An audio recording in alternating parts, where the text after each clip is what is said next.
went to bleeding races, 'twas on the 9th of June, 1862 on a summer's afternoon. I took the bus to Banbury's and she was heavy laden. Away we went along Collingwood Street, that's on the road to bleeding.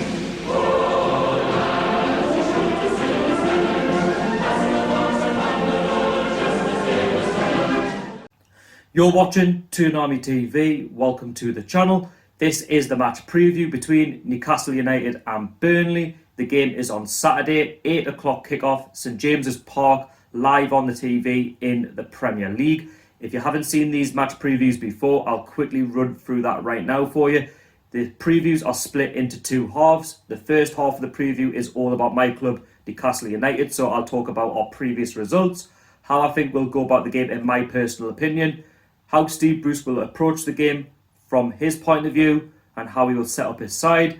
Then I will be talking all things Newcastle United in terms of players to watch out for if you're a Burnley fan watching this right now. And then I'll be predicting my starting 11 for the game on the weekend. Then in the second part of the preview, we'll be talking all things the opposition. In this case, Burnley, their previous results, Sean Dyche, the manager, how he'll go about the game, their strengths and weaknesses. That is a new thing on this channel for the previews. And then we will be talking all things Burnley, their players to watch out for if you are a Newcastle fan watching this for the very first time, or if you've been watching in the past. Then towards the end of the preview, I will be giving my score prediction. So make sure you keep watching so you find out what I've predicted for the TOON on the weekend. Let's jump straight into it. So Newcastle United, well, from 3 games played so far of the new season, we've picked up 4 points from 9 available. I believe we should have picked up more, in my personal opinion, but the results previously haven't really been as what I was expecting. We've been very below par. So going into the first Premier League game of the season, we took on West Ham United away from home, beat them 2-0. We deserved to win. We should have scored more on the evening. Then we took on Brighton, our first home game of the new season, and lost 3-0. We were embarrassing from start to finish. We never looked like playing. And let's be fair to Brighton, they should have scored more than 3 on the afternoon. Then last game out, we took on Tottenham at the new White Hart Lane and drew 1-1. I don't know how we drew that game. We were shocking from start to finish. We didn't offer anything in the game in terms of a threat. And defensively, we were all over the place. We should have been 5-0 down by half time. Tottenham played us off the park, but that is the Premier League. We were wrongly allowed a penalty in the last kick of the game, and we scored on 95 minutes to make it 1-1. Listen, that's VAR, that's football, but listen, 1-0 is never really enough in a game, and Tottenham, they've only got themselves to blame because they didn't put their chances away in the first half, and that's what can happen if you don't make your dominance count. In the Cups, we haven't done too bad under Steve Bruce. Like the FA Cup last season, we got into the quarterfinals, and this season we're in the quarterfinals again, this time in the Carabao Cup. We've played lower league opposition. Blackburn, we beat them 1-0. We should really have gotten beat. I thought Blackburn were the better side. And talking of Blackburn, they are Burnley's rivals. And I have to admit they were the better side. And if it wasn't for Adam Armstrong maybe not starting the game, I think Blackburn go through. Then we took on Morecambe in round 3 and beat them 7-0. Very convincing, albeit, they're a League 2 side. I'm not going to get too excited there. And then last night, we took on Newport of League 2 and we drew the game 1-1 and then won 5-4 on a penalty shootout. I feel so bad for Newport because, again, we were shocking. And it's been that case for the last few weeks where we've not really been getting it together and we've been very, very fortunate in games. And I have to admit, Steve Bruce is one lucky man right now because of the football that we've been playing. I'm at the point now where I no longer want Steve Bruce at this football club. I really don't, and I'm trying to get behind Steve Bruce. I'm trying to stay positive. And yes, you'll argue, well, we've got 4 points from 9 available. What are you complaining about? But when you're not having a shot on target in most games that you play, that's embarrassing. And when you're defending as bad as we are, then that's called for question. And when I look at Steve Bruce in terms of how he goes about a game, if it's not going well, let's say we're drawn 0-0, for example, he doesn't change it around. He doesn't tinker with the system. And that's what you want to see from your manager. You want to see him change it around. Yes, he's changed the formation, but he's never really had a settled side in terms of how he wants to go about a game. I don't think he really knows his best side. I don't think he can really get the best out of the players that he's got around him. There's no excuses this season because he has strengthened in terms of he's been allowed back in from Mike Ashley, albeit, yes, you could argue, was it really the money of Mike Ashley or was it the deposit from the field takeover? Well, listen, it doesn't really matter. We've brought in the likes of Callum Wilson, Jamal Lewis, Jeff Hendrick, etc. And there's no excuse that we're not, getting our teams now. Like last season, we were criticising Joe Linton, and rightly so, because we weren't really doing much. But with these players, we should be creating a lot more chances on target, and we're not doing that. And that's why fans are getting frustrated, because imagine if the fans were back. They don't want to be seeing that, time in, time out, where we're just not doing anything, in a match. Now, looking at Steve Bruce, how I think he'll go about it, I think he'll go with a 4-4-2 formation. That's how I think he'll go about it. I don't think personally it works. I think he should stick with the 4-2-3-1 formation last season, which was getting results, and you were playing players in their correct positions, because you're seeing the likes of Jeff Hendrick playing on the wing. Yes, he played there for Burnley, but listen, he's not really a winger in my personal opinion. He hasn't got the pace to get up and down the wing. I would play Jeff Hendrick more as a midfielder or a number 10. It's only because Burnley don't really have the strength and depth. That's why he's most likely being played there. And I think Steve Bruce has been caught out. And it's just baffling that he's playing players out of position. And maybe that's why the players have stopped playing for him, because they've lost belief. And that's not what we want, as a fan base to see. We want the players to feel comfortable in, where they're playing. And that's why I'm worried for the game on Saturday. But for me, it's a must-win. Burnley is a massive, massive game for us, where if Steve Bruce doesn't get a result, in my personal opinion, he has to go. He really does, because if we can't beat Burnley, like, no disrespect to Burnley in any way, because they can't even make any subs. They've got next to no players. For me, they've had probably their worst start since being in the Premier League, and they're always punching above their weight. If we can't beat Burnley, who can we beat? Do you know what I mean? Like, if we're struggling against Brighton, that says it all, really. And we're struggling against, Newport of League Two the other day. Steve Bruce, he just doesn't fill me with any confidence, and I'd rather, if the game wasn't to go well on the weekend, get rid of him now rather than make the same mistake that we made, under Steve McLaren those many years ago, because, we end up getting relegated, which wasn't good. Now, players to watch out for if you're a Burnley fan watching, I would say ASM. I think he'll be back on the weekend. He's a threat. We know what he can do from, that right-hand side. He can cut in, he can make space for others, he can shoot, he can, put other players through, such as Miggy, etc. And he's just that all-round menace. He will use his pace to his advantage and get at defenders. And Burnley, we know that what they're like in terms of their defending. They can be very, very shaky. So ASM will be the go-to man for his tricks, his skill, for what he offers to the side. He's one of our best players at the club, hands down. I'll also say Miggy Almiron, if and where he starts. He's not been the best the last couple of weeks, but we know he can be positive. We know he can get forward. We know that he likes to pick up the ball from the midfield and drive at his defence. He can score goals. We know what he can do, but he's a confidence type midfielder. Joe Linton, he's been okay in the last couple of games. I think, if he starts, he will certainly be more of a threat in terms of getting forward if he's given the correct service. Callum Wilson, we know what he offers. We know what he brings to the table. He did score a penalty, which was in the shootout yesterday, but he did also score the equalising goal against Tottenham. So we know that he's that type of player who will put himself about. He'll make those runs, into the box, and he's good from set pieces as well. He could do it all. He's your typical England striker that will, feed off literally anything if he's given the correct service. Now, in terms of a predicted 11 for the game on the weekend, I'm going to go with the 4-2-3-1 formation from last season. I know Steve Bruce will most likely go 4-4-2. I don't think it's going to work, but I think the 4-2-3-1 will work in my personal opinion. I think we'll definitely have more joy with this. So I'm going to go in net, Carl Darlow, the back four. So left back, Jamal Lewis, right back, Javier Manquillo. The two centre-backs. So first up, Captain Jamal Lascelles, and alongside him, I'm going to go with Fabian Schär rather than Federico Fernandez. I thought he played very well against Newport, and I think he deserves his chance. He knows all about Burnley, if you remember the rocket goal that he scored a few seasons ago. Now, in the midfield, I'm going to go with John Joe Shelby and Isaac Hayden. In the number 10, I'm going to go with Jeff Hendrick over Miggy Almiron. Now, I think Miggy was very poor against Newport. I think he's been poor in the last few games. I think he needs a bit of a breather. I would bring on Miggy in the second half.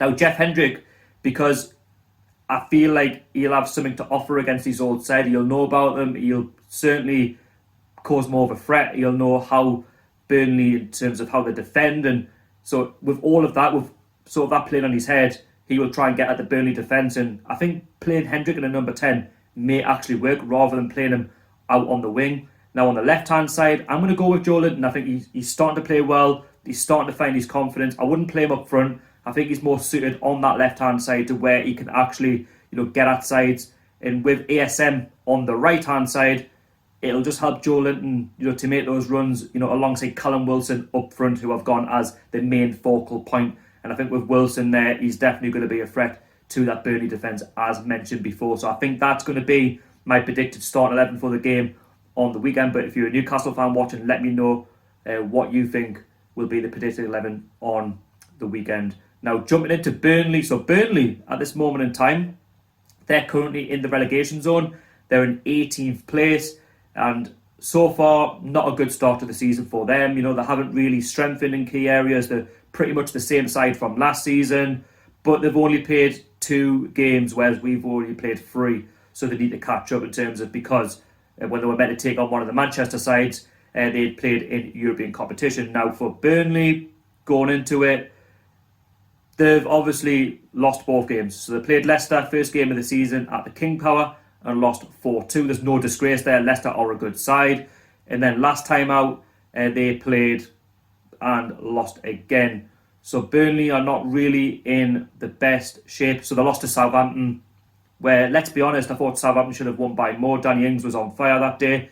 And Burnley, most at that game, were at 6s and 7s. Now, Sean Dyche, the manager, I think he's one of the most underrated managers in the Premier League. How he continues to get the best out of the Burnley side is beyond me. Burnley are a side that don't really have too much money, and they just punch above their weight every season. That's not a bad thing. They're doing a Bournemouth, and fair play to them. They're a side like to have their own identity, and Burnley are one of them sides where, if you give them a chance, they'll put it in. They don't play the best attractive football, but then neither do we. And you've just got to find a way of, hurting your opposition. And I think Sean Dyche, since he's been at Burnley, he's stabilised them as a regular Premier League club. And I have to say, if Burnley don't back him very, very quickly, then you could see him leaving. You really can. You could see Burnley, losing Sean Dyche to going to maybe a top 10 club that have got money where, they want to potentially push for that top 7 spot. I wouldn't say top 6, but Sean Dyche would know what he brings to the game, would know he's now got the wealth of experience. He's got, that Premier League experience behind him. And you're looking at Burnley's strengths and weaknesses. So they've got 5 key strengths, and we'll look into that right now on whoscored.com. If you want to check that out, I'll leave a link down below in the description. So Burnley are very good from attacking set pieces. So they've got the players where if we concede a corner or a free kick, they will attack them. So we need to make sure that we're marking up. So Jamal Lascelles, Fernandez, or Cher, it depends who is, in the defence at the time. And we're keeper, that'll be Carl Dollar. He needs to be on his feet as well, because Burnley, they will thrive off that. Creating and scoring chances, so they will, make chances from potentially set pieces, corners, and free kicks. Aerial duels, they're very good in the air as well, Burnley. I've noticed that when I've watched them. They're very good at winning headers and, from free kicks as well. So we're going to have to be careful when we take on Burnley over the weekend. Defending set pieces. So, again, if we get a corner or a free kick, we're going to have to make sure that we make it perfect. So we can't, mess around. Otherwise, Burnley will just keep clearing the lines, and that's where it will get frustrating. And their final strength is stealing the ball back from the opposition. Now, Burnley are a good side at doing that. I've seen them do it. And for us, I've seen us give the ball away far too many times, in that midfield. We'll get overrun. And that's where I think Burnley will win in terms of the weekend, on that strength, stealing the ball from us if we're not careful, if we don't, get the passes going. Because I've seen us in games where we've had the ball and we've given it away straight away. We can't string 2 passes together. And if you can't do that, then the opposition will steal the ball away from you. And Burnley will do that, countless times over the course of the game. So we need to make sure that we can stop that from happening. Now we'll jump into their weaknesses. Keeping possession of the ball. Now, yes, they might steal the ball, but they do give the ball away. and that's where we can come into it. That's where we can use, our key players to an advantage, such as John Shelby, Isaac Hayden. We know that they can put tackles in, but they have to be in the game. We know Miggy can get back and do a job. Now, finishing and scoring chances, Burnley, we know they're not good at doing that. That's why the bottom end of the league. They haven't exactly got the most attractive of squads. They haven't got the most attractive of players. But Burnley, they will need a lot of chances to put the ball in the back of the net. So it's important that we possibly try and take the lead and go from there and cause more long balls to that Burnley defence. Now, protecting the lead, Burnley, if they do take the lead, they're not very good at doing so. So if, say, Burnley go 1-0 up, we've always got a chance, but we have to make sure that we step up big time in order to match them, because if we don't, then we're making it easy for Burnley to keep that lead and potentially go on and score a second. Now, defending against long shots. So for us, George Shelby, we know that he can put long shots into the box. We know what the side can offer, but Burnley are very weak at that.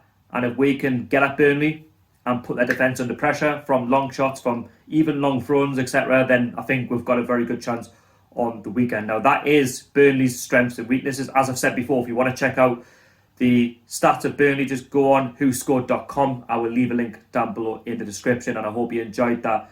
Now, looking at Burnley's players to watch out for, I'm going to say first up, Chris Wood. We know what he's about. He's been around the Premier League a long time. He's starting to gain, that experience as he goes on in his footballing career at the top level. He's been around the grounds such as Leeds United, for example, and I believe was at Brighton. I could be wrong there. But he's a good player for Burnley. I think he's the most reliable player for Burnley. I know we've been linked with Chris Wood in the past. He has got off the mark for Burnley this season in a 4-2 defeat to Leicester City. But if we're not careful, if we don't pick up our men, and if we don't pick up Chris Wood, then he will put the ball in the back of the net. He's scored past us before. I remember when he played for Leeds in the Championship and he scored that equalising goal. So if we're maybe 1-0 up and we sit back, we know what Chris Wood can offer, and with a correct service, we know what he can do. Now, looking at other players such as Dwight McNeil, a young prospect who likes to play on the wing. He's got a bit of pace about him. He's definitely becoming the go-to man, and I have to say he's got that much talent.